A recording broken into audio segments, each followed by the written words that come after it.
Hi everyone, my name is Leslie Silva. I'm a career counselor here at the College of Engineering, tasked with working you all, helping you find internships, research opportunities, full-time jobs, and all of the preparation involved with landing those positions. So today I'm going to talk to you all a little bit about how to follow up with employers. So last week and the week before we had our career fairs. You also are all going hopefully on interviews right now, and you're submitting applications for internships and full-time jobs. And so we are going to talk about how you follow up in a number of different situations with employers. So I am going to share my screen with you all. A moment here.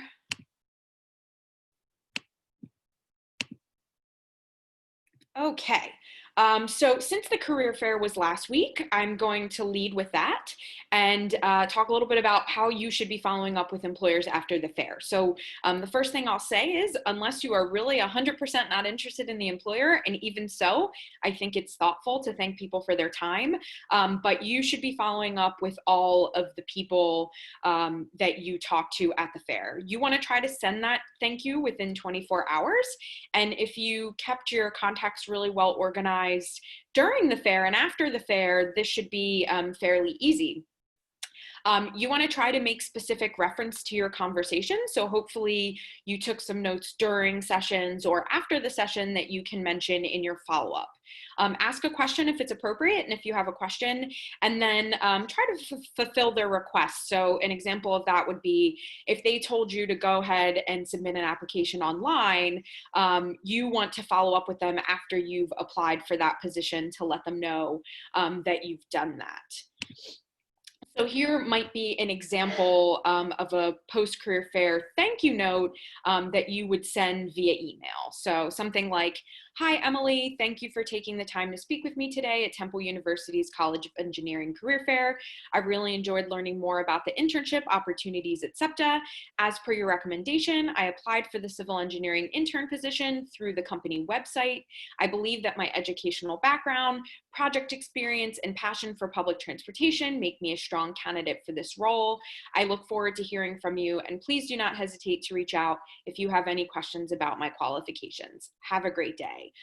It's short, it's simple, a few sentences, mention something that you talked about in the conversation. Again, if they told you to apply for a position, do that and then let them know that you have applied so that they can be looking for your application materials and be able to pull your file.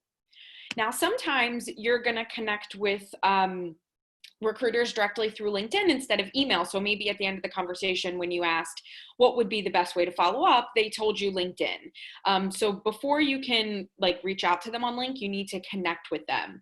But I would not just hit connect. I would be sure to send a note in that connection. And you only have 300 characters for that. So you're going to notice that this thank you note is definitely shorter than the email version. So something like, "Hey, Rachel, it was great meeting you at Temple's College of Engineering Fair today. I enjoyed learning more about the opportunities at SEPTA. I applied for the position you recommended and look forward to hearing back from you. Thank you for your time and consideration. Have a great day." And I did test this out in LinkedIn to make sure that something like this is under 300 characters because before you're connected to someone, you just don't have as much space in a message as you usually would. Following up after an interview. So I'm hoping a lot of you have landed some interviews after the fair and are going into those interviews prepared. I will say I have a few workshops coming up about interviewing, so definitely check those out. Yes, you must write a thank you note or several. So I once interviewed for an internship position at St. Joe's. I had 9 people on the interview panel and I wrote 9 personalized thank you notes. Now, they weren't wildly different from one another, but I wasn't sending out the same notes. Believe it or not, sometimes companies and employers will compare notes like, "Oh, hey, well, what did Leslie send to you? This is what she sent to me." So you don't want to send the exact same note to everyone. You do want to do it within 24 hours, and asking everyone who interviews you for a business card, if you're in person, obviously, or if it's over Zoom, I would ask everyone to drop contact information into the chat so that you can follow up with them. Email is fine, especially in 2020. Like, you're mostly just going to be sending follow-up emails, like to thank people for their time. If you did want to also send a personalized note, I would recommend sending the email anyway, because the note via mail could take a couple days and the email will be immediate. You want to try to mention something that you spoke about during the interview, and also, some skills you have that make you a good fit for the job. So something like this, if you were doing it via email. Hi, John. Thank you again for taking the time to interview me today for the design engineer position at XXX company.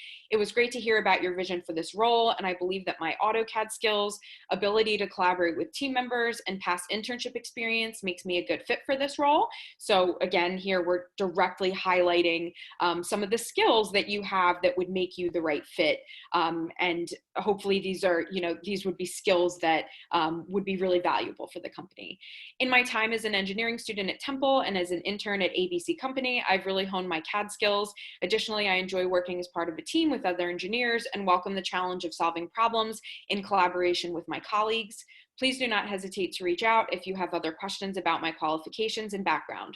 I look forward to hearing from you, and I hope you have a great weekend. So this is not long. Again, we are just highlighting maybe something you talked about, some of your skills and past experience, and just thanking them for their time. Following up after a job application is really important. So a common thing I get from students is they'll come and see me and they'll tell me that they've applied to 100 jobs online and they haven't heard anything back yet. And when I ask, well, have you, reached out to anyone directly in the company, I usually get a no. So following up on an application is really important, especially if like your only way to be applying for jobs is online. Like, you want to try to get to a human being. I would recommend following up after 2 weeks of an online application submission. And there is actually a sample of this. If you go to TU Portal under College of Engineering, go to advising, there's a career services section, and there's a resource called professional communication, where I have a sample of how to follow up after a job application, how to follow up after an interview. So this stuff definitely exists for you guys. Again, when you're following up on an online application, you want to give it about 2 weeks. You can follow up via email or LinkedIn, depending on, any previous communication you've had with the company. Sometimes you're just kind of applying online, so you haven't had any communication. So if there is a career email, you could definitely send your follow-up through there, but sometimes that doesn't exist and you would have to use LinkedIn to try to find somebody at the company. And I am actually going to show you how to do that in this presentation momentarily. You want to make sure to state what specific position you applied for. You want to reiterate your interest in that position, highlight 1 or 2 skills that make you the right fit, and remember not to be demanding, not like, why haven't I heard back from you? When will I hear back? You don't want to use that type of language. So if you were doing this via email, it might look like this. Dear hiring manager, because you likely don't know their name, I recently applied for the civil engineering internship and wanted to follow up with you regarding the status of my application. I'm excited about the possibility of joining your team this summer and believe my training in AutoCAD would be valuable to the company. Please do not hesitate to reach out if you need more information about my qualifications. I look forward to hearing from you. Have a great day. Now, if you don't have an email, you're going to try to find the company on LinkedIn. And try to connect with a recruiter at the company. But you don't want to just hit connect again, which I've mentioned before in this presentation. You want to send them a personalized note, and you only have 300 characters. So something like, hi, Rachel, I hope you're well. I recently applied for the systems engineering intern position with Lockheed Martin and would welcome the opportunity to talk to you about my qualifications. Thank you for your time and consideration. Have a great day.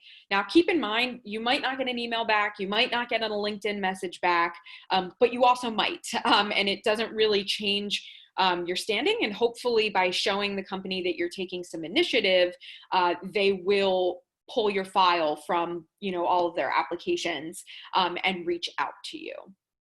So I'm going to stop my share real quick just to show you how you would do this on LinkedIn.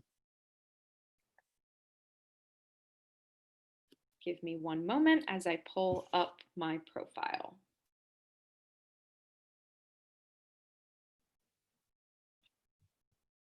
Okay. So here we are on LinkedIn. So let's say SEPTA is the company that you want to check in with about the status of your application. So we would go to SEPTA. We would see all the employees that work here on LinkedIn, and we are looking for someone in HR. Okay, so Swain is likely in HR because he's connecting top talent to career opportunities, but I'm going to keep going and see if I see anyone else. Leslie Richards is the general manager of SEPTA. We're not reaching out to Leslie Richards. Okay, I see Dana and Adrian are both recruiters at SEPTA. So I would hit connect, add a note, and I would write something very similar to what I just showed you, and then I would send that note. So again, we don't want to just connect with them. We want to make sure that we're sending a personalized note. So I'm going to stop my share and go back to the PowerPoint here. And that's pretty much it on following up. And I can certainly answer any specific questions you have via email, or you can make an appointment with me on Handshake, which is both our job portal at the university and also where you make appointments via Handshake with myself, with Mike Madera, with other Career Center staff. Some upcoming events next week, I'm going to be doing a workshop on interview basics. On Friday of next week, we have the Life Sciences Career Fair. You can register for that on Handshake and sign up for sessions with employers. The following week, I'm going to be doing a workshop on behavioral interviewing specifically. And then we have starting a job search, salary negotiations with Katie Snap from the Career Center, and then how to network over the holidays to round out the semester's workshops. So thank you for being here today and for taking the time to watch this video. Please do not hesitate to reach out for anything related to professional development. While we are not in person, we in our office here is still here to help you and support you. Take care, everyone.